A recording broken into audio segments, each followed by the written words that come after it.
Brian and I are into our 5th year of our marriage, and it's flying. And Johnny's going to sort of pick that apart and to see if we're going to go past the 7-year itch. In the meantime, they've sailed past that in MAFS. Here's season 12. The language of love. Je m'engage dans cette expérience avec le cœur ouvert et un profond désir de retrouver l'amour. Is back like never before. Thank you for having the courage to jump in blindly with me. Please don't try and clean up after dinner or help with the laundry.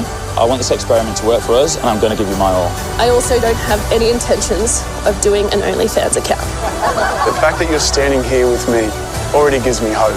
I hope we embark on a love story that will be told by our children's children about how their grandparents took the risk of a lifetime to get married at first sight. I just wanna be loved. Say I do to love. All right, Channel 9 have absolutely dying down on this great show, MAFS. Married at First Sight, that is. Married at First Sight. We're going to get straight into that. But before we do that, I think for our listeners who don't know MAFS and maybe don't know John Aiken, I don't know how you wouldn't, let's do this, tourist. Getting to know you, getting to know all about you. Okay. Beyond the charm and the way you hold court, John Aiken, which I absolutely love. But there's a man who has other interests, and one of those interests is about 3 metres in front of you. Right at the moment, 502 Fox is showing replays. Oh. And it's the Melbourne Storm taking on your beloved Roosters. Yeah. Look, I'm going to be honest, it's my happy place. Is it? Because MAFS can really wind you up, particularly when you're watching a dinner party where you're up close and personal. It's visceral. You've got all this human behaviour sort of unravelling in front of you, and you need to unwind afterwards. And so I click on and watch old rugby league games. And not long ago, I saw Fletch running around in an Aussie jersey. Who we playing? Oh, well, I think it was a Great Britain game. Yeah. How'd we go? We would. Well, I was just watching you. You were absolutely spectacular. Thank you very much, John. I tell you what, the you days too. of the baggy jersey are long gone, aren't they? I know. You would have looked good in a tight. No, the baggy jerseys, you know why they got ousted? No. Because people were using it. It was Darren Britt. Darren Britt was the former Canterbury and Western stuff. He'd have you by the collar to hold you down, and then you'd hold you around the waist. And so they decided to make him a bit slimmer, hence the not slowing down of the ruck. Anyway, we're not here. Don't deflect. No. That's what Tim does last night. Hey, before we do that, don't be a deflector, and don't gaslight us, and don't trigger us. What's your favourite memory as a fan? If your most vivid memory as a Roosters fan, you're going back to what night or what day? Well, I mean, I grew up in a family of 4 boys. Yeah. And we all painted our rooms the colours of our rugby league teams. And so mine was red, white and blue. Yeah. And you asked me that question. I mean, I grew up with Kevin Hastings. Right. He was on my wall, a poster of him, and I used to collect all the cards as well. Kerry Bowstead. Oh yeah. You know, these the Axe. I love Salvo. I love these. Yeah, Salvo's the Mickey. These old school Roosters. Yeah. But then of course, anything to do with Freddie Fittler. I mean, you know, he's pretty special. He's pretty special. I noticed though that he doesn't age. Fred. I don't know what it is. It's the Penrith water. I was hang on. Protest, tourist. Protest. Tickets. Protest. Protest.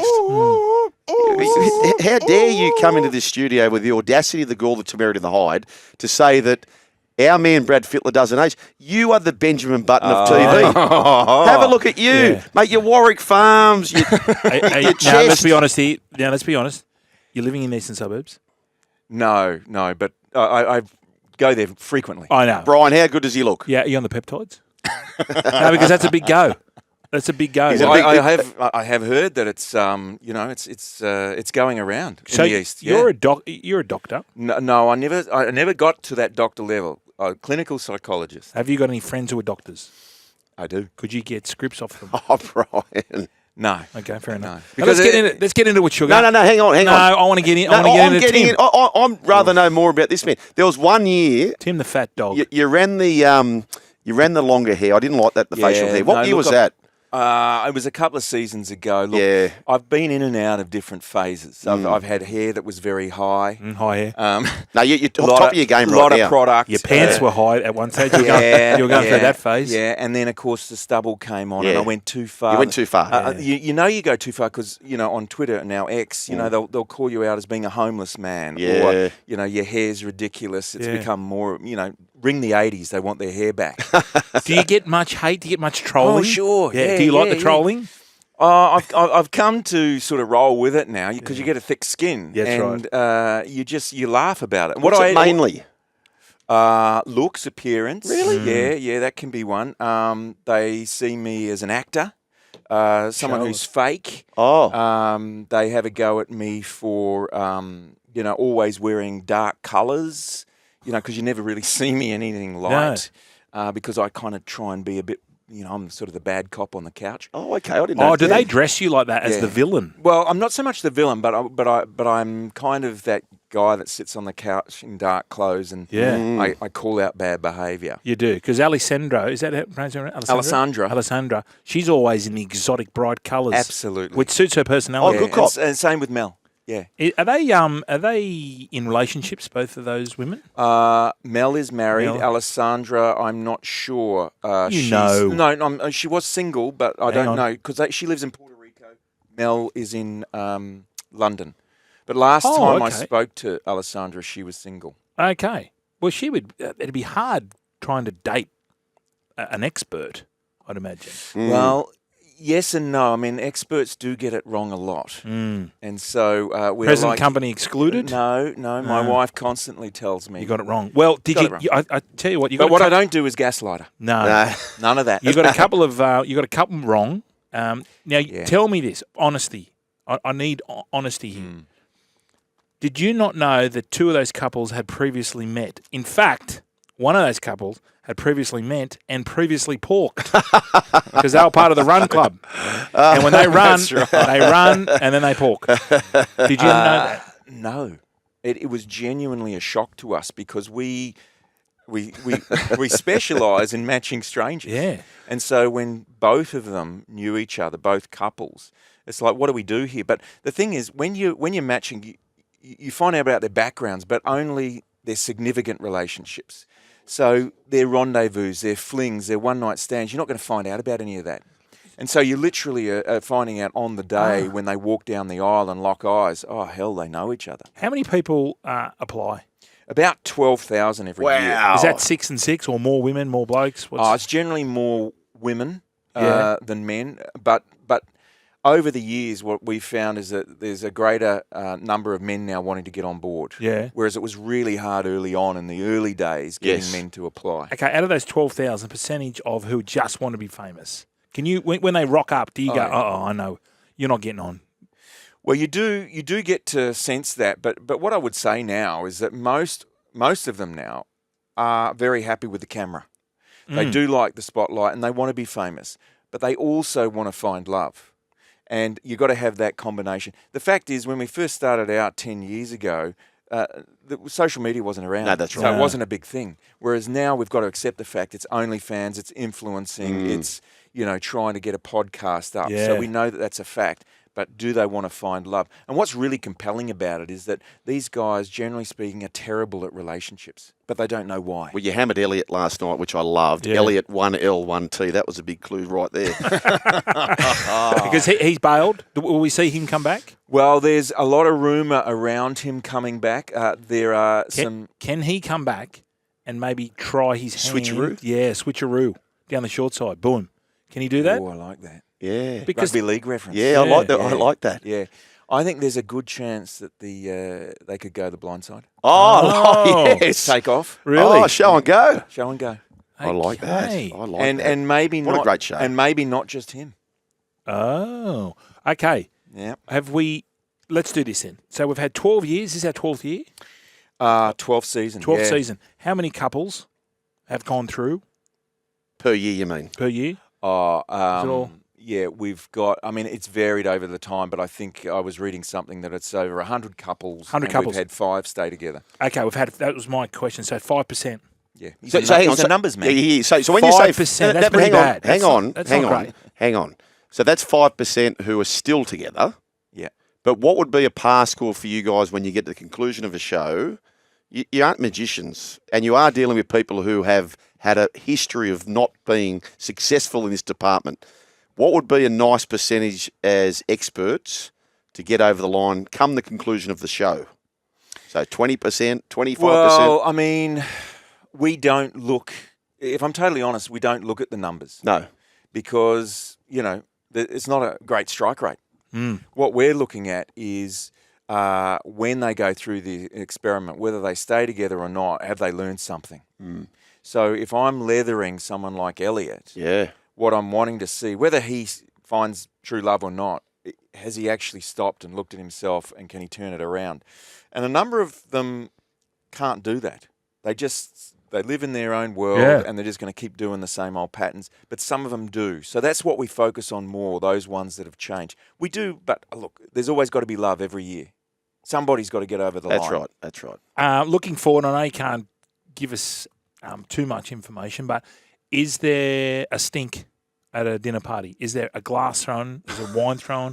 Is there something I can look forward to? Anyone go in the bin? Oh, yeah. Look. Is there a knuckle? No, we don't quite get into the physical exchange. No, I know. But what we get some verbal assassinations going on that are so hard to hear. They go so low with some of the things that they say to one another that it creates all sorts of trouble within the group. Okay. There's one particular couple that really turn, and you've got to watch them. Oh, they turn. They turn on each other, no, or they turn on the group. So they're in love with themselves, and then it becomes this sort of back and forth between the group versus the couple. It's amazing, and often you get this situation where you have rivalries and alliances, but this group really isolate themselves completely against this other couple. Do you feel there is legs in a show, MAFS style? Yeah. But everyone's a swinger. Explain. Well, it's people going, want to sort of have a relationship, fall in love. SAFs, swinging at first. But they're also available to swing with another couple. Oh, we've definitely had that over the years. Yeah. What? Well, hang on. No, they've naturally had that happen. No, but not for all four get involved. But it's not eventuated. But people have sort of but that's single. Like that up. I want the whole four together. Could we? Okay. Well, that's sort of a MAFS after dark. Yeah. That's sort of something that. It's Danish, isn't it? Is this show based? Yeah. Because they're Towie, the Danes. Yeah, they like to push the boundaries. Look at Princess Mary. Roman sandal. We've never had a swinging storyline. No, that's what I think we could build on this. I mean, look, I like where your head's at because he's a romantic, but then there's another side to him. Yeah, I've just come back from Japan. You ever been to Japan? No. Okay. You would have been massive over there. Oh, yeah. In more ways than one. He was. In more ways than one. Touchy shoulder. Yeah, you got touchy shoulder. Yeah, there you go. That's what they were doing to me in the sauna. Yeah. The Japanese. Really? Touching the shoulder. Hey, let's get to the elephant in the room. No, let's get to this first. Let's play this audio, Brian, which probably relates to the text here. John, and this is where he's just holding command and showing who's the boss in town, who's the big player here. Eliot, 1L1T. Cop this. Have a listen to this. I feel like I stayed for longer than I really should have. How long did you give it? I gave the honeymoon 2 days. I was expecting to meet a cute sort of librarian-like girl that was younger than me. And I want someone that's, under 30. And there was other things, But let's be honest. Yep. You're here on this show because you're 35 and single and you've been going out with young women. And it hasn't worked. And I get that narrative that... It's not a narrative, it's just fact. You can't put brains in statues, Brian. You're going to hang around for a bit longer, John? I'd love to. There's so much to unpack. Oh, What there's do you think a of lot that to coffee? unpack. Beautiful coffee, and we haven't even got to Fletcher's, marriage yet. No, we have not. We haven't unpacked anything. Yeah. No, we'll get to that. We'll get to that. The run home with Joel and Fletch. John Aiken from MAFS is standing by. Carnival Keefe's been very busy here, Brian. Yes. And I said to Carnival, how long have you been single for? He said, my whole life. Yeah. Look at Carnival. What a great catch he'd be. But it made me think about this, John. You know what we could do with the show? Like we do with Rugby League, etc. Have you ever thought about shadow reserves? Go on. So just have people standing by. They haven't made the cut. Yes. But in the case of Kate and Tim, so Tim's done what Tim's done, and then Kate gets someone fresh off the bench for another crack. Yeah, I love it. You like that? Another league reference. Brian, do we like shadow reserves in MAFS? I love shadow reserves, Yeah. but I just really want to get I've got a question for you. The divorce rates. Right. Huge in Australia, up to 52%. Yeah. Why? In America is very similar. Well, India's about 1%, 2%. Yeah. Well, I think there's not the stigma around divorce now that there used to be. I think there's a lot of threats to relationships now that weren't around several decades ago, like social media. You know, Facebook, your exes come into your life again after not seeing him for 15 years. And is that a reason? Oh, that's a major Well, you know what, Brian, when you say that, there's no need for the school reunion type of thing anymore, is there? You can just slide in someone DM. Yeah, but, okay, so out of the 50, so do you find it's increasing every year, divorce rates? Oh, look, I think it's settled around that region 50%. pretty much. But ultimately, you know, there are things now that people are having to deal with, which are making things like trust and boundaries a lot harder. And social media is one. And, you know, just the stress of living and, you know, people, what we found with MAFS this year particularly, people have this, the grass is greener mentality. Yes. And TikTok has played a major role in dating and relationships mindsets, because what happens is they cherry pick these philosophies from TikTok and then they start to show up on our show, but also in relationships in general. So you'll have guys on our experiment this year that talk about being a warrior. Yes. They want to dominate. They 1L, 1T.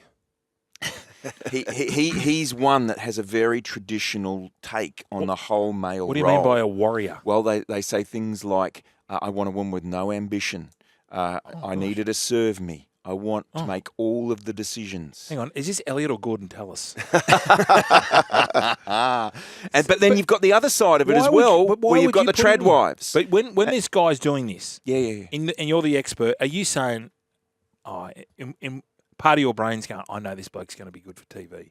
Is that the way you think? Well, I actually know. I go in every year now thinking basically anyone that makes this show is going to be dynamite. Right. For different reasons, but ultimately we won't have a wallflower on the show who's quiet and shy. Okay. They're all going to deliver. All right. Whereas in the first series, you know, a decade ago, that was very different. Okay. Now we know if you're going to make this show, you're going to be. I'll tell you what we'll do, Brian. We've run out of time. We've run out of time with John. Quick. I want to talk about. Let's talk about Tim, school teacher. Okay. Where's the rip jeans? I'll tell you what we'll do though. For the podcast, we'll answer some of these in the break because John's got to go and we appreciate his time. We'll answer some of these to put in the podcast, folks. But Brian, let's hit one with Tim and Katie. Yes. Have we got some audio there? No, just straight in. No, don't worry about Tim. Let's not give him the. So I'm feeling the text board is lit up saying Tim's an A grader, Tim's a Derek, but they sort of turned on him. It was like Lord of the Flies with Jamie. Yeah. What happens in those dinner parties is that they sit down. Basically, and it is a free-for-all. It's like in rugby league terms, a big melee, you know. Well, that's what happens on Married at First Sight. It's no touches running, that's the best part. And no touches, no yellow cards, nothing. It's just absolutely, anyone with an axe to grind goes in and targets a person and just yells and screams. Yeah. And that's what it's like for hours on end. And so what you're seeing there is that when one person gets in the crosshairs, the whole group says, right, it's your turn. Correct. So are we going to see more of this on other people? Oh, yeah, absolutely. That nobody... I mean, there's one or two that typically stay right in the mix, you know, of all the drama. But generally speaking, no one really escapes the crosshairs of the group. You're going to get hammered. Well, you can escape now, John, but you're welcome back any time. Go on, John. Mate, that's been very generous, half an hour. And when you get those photos, just put your partner first, folks, no matter what. Just Look at that. He's so emotionally intelligent, isn't he? Yeah. Well, Oprah Winfrey said, would you rather be right or happy? Oprah. Love it. That's great advice. We like being happy here, don't we, Brian? Yeah. I sometimes want to be right, but... Hey, and we haven't even discussed Maroosters 2025. Morals for the top 8. Hey, John, don't gaslight us, mate. Stay in touch. Yeah. We'll see you I'm soon. triggered. You're still here? We'll see more on the Joel and Fletch socials and catch us live on SEN Radio. Because if you don't, you're an A grade. But if you do, you're the absolute Mickey.